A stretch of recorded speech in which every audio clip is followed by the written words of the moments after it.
جی السلام علیکم ورحمۃ اللہ وبرکاتہ۔ بہت ساری دعائیں آپ کے لیے، رب کریم آپ کو بہت ساری خوشیاں اور آسانی عطا فرمائے۔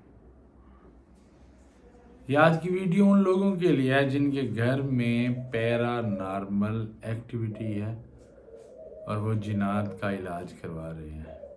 میرا ان سے سوال ہے کہ کیا آپ جانتے ہیں کہ آپ کے گھر میں واقعی جنات ہیں؟ کہ آپ کے گھر میں جو شرارتیں ہو رہی ہیں، جو پیرا نارمل ایکٹیویٹیز کا آپ شکار ہیں، کیا وہ جنات سے جڑی ہے؟ کہیں ایسا تو نہیں ہے کہ وہ در حقیقت بھوت پریت ہوں، ارواح خبیثہ ہوں، جن کا علاج آپ جنات کا کر رہے ہیں اور در حقیقت شکار آپ ارواح خبیثہ کے ہیں؟ تو یہ تو ایسا ہی ہوا نا کہ آپ کھانسی کا شکار ہیں اور آپ علاج ٹی بی کا کروا رہے ہیں۔ اگر ایسا کچھ آپ کے ساتھ ہے کہ آپ کے گھر میں جو پیرا نارمل ایکٹیویٹی ہے، جو عصبی شرارتیں ہیں، وہ در حقیقت جنات نہیں ہیں اور وہ بھوت پریت ہیں اور آپ علاج جنات کا کروا رہے ہیں، تو یہ آپ کے لیے انتہائی تباہ کن ثابت ہو سکتا ہے۔ آپ کی زندگی میں جڑے جتنے بھی اس وقت مسائل ہیں، اس کی وجہ غلط علاج ہے۔ مطلب کہ درست تشخیص نہیں تو درست علاج نہیں۔ عاملین نے جو جنات کا چہرہ آپ کو دکھا دیا ہے، در حقیقت جنات ایسے نہیں ہیں۔ جنات اللہ رب العزت کی بہت ہی ایک اچھی مخلوق ہے جو اس وقت تک آپ کو نہیں ستاتی جب تک آپ انہیں تنگ نہ کریں۔ ایون کہ جنات کی کمیونٹی میں بھی ان جنات کو برا سمجھا جاتا ہے جو بے شک انسان کے ستانے کے بعد انہیں ستا رہے ہوں، لیکن وہ اپنے معاشرے میں برے سمجھے جاتے ہیں۔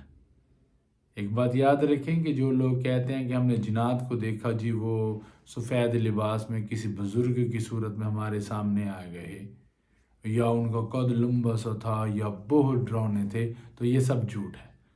جنات ایسے نہیں ہوتے، نہ ہی وہ ایسے کسی کے سامنے آتے ہیں۔ عاملین تو پڑھ پڑھ کے مر جاتے ہیں اور جنات ان کے سامنے نہیں آتے، اور یہی لوگ جو دعوے کر رہے ہوتے ہیں تو یہ سراسر جھوٹے دعوے ہوتے ہیں۔ بیسک جنات کو انسانی آنکھ سے دیکھ پانا ناممکن ہے۔ جنات 5 اور 6 ڈیمینشن میں رہنے والی مخلوق ہے۔ اللہ رب العزت نے اسے اتنی طاقت دی ہے کہ یہ چاہیں تو کمرے کی ایک نکھر میں یہ لاکھوں کی تعداد میں بھی رہ سکتے ہیں۔ اگر آپ کے گھر میں کوئی اس طرح کی شرارت ہے جو آپ کے معالج نے، آپ کے روحانی معالج نے جنات سے وابستہ کر کے علاج شروع کر دیا ہے، تو خدا را اس علاج کو روک دیں، کیونکہ گھروں میں یہ جو شرارتیں ہو رہی ہوتی ہیں یہ جنات نہیں ہوتے، یہ ارواح خبیثہ ہوتے ہیں۔ ارواح خبیثہ فوت شدہ وہ لوگ جو ایمان کی حالت میں فوت نہیں ہوتے، ان کے ہمزاد ہیں، جو ایک لمبی زندگی پاتے ہیں، اور اس بندے کے مر جانے کے بعد ان کی طاقت، اس ہمزاد کی طاقت کثیف در کثیف ہو جاتی ہے اور وہ بھوت پریت بن جاتے ہیں۔ ارواح خبیثہ انہیں ہی کہا جاتا ہے۔ اس کا بہترین علاج ہے اللہم انی اعوذ بک من الخبث والخبائث، یا پھر اعوذ باللہ من الشیطان الرجیم، بسم اللہ الرحمن الرحیم۔ مطلب اعوذ باللہ پڑھ کے بھی پھر آپ نے بسم اللہ لازمی پڑھنی ہے۔ یہ ایک بہترین علاج ہے۔ اور اگر آپ کے ساتھ اگر کوئی جنات کا معاملہ ہے، اور واقعی ہی جنات کا معاملہ ہے، اور اگر آپ کی درست تشخیص ہوئی ہے، تو پھر آیت الکرسی سے بڑھ کے کوئی علاج نہیں، سورہ والناس سے بڑھ کے کوئی علاج نہیں۔ بے شک جنات اگر مسلمان بھی ہوں تو بھی آیت الکرسی یا سورہ والناس پڑھنا آپ کو ان کے شر سے محفوظ رکھ سکتا ہے۔ میرا روزانہ ایسے کسی نہ کسی مریض سے واسطہ پڑتا رہتا ہے، ملاقات ہوتی رہتی ہے جو جنات سے جڑے معاملات کا شکار ہے، یا جو ارواح خبیثہ سے جڑے معاملات کا شکار ہے۔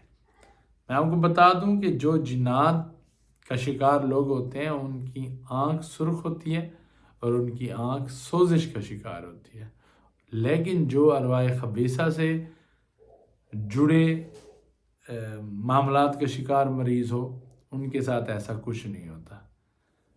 اگر کسی کے گھر میں کوئی جنات سے جڑا مریض ہے جو جنات کی پکڑ میں ہے، تو جب آپ دوسرے کمرے میں بھی بیٹھ کے کسی عامل سے رابطہ کرنے کی کوشش کریں گے تو اسے پتہ چل جائے گا۔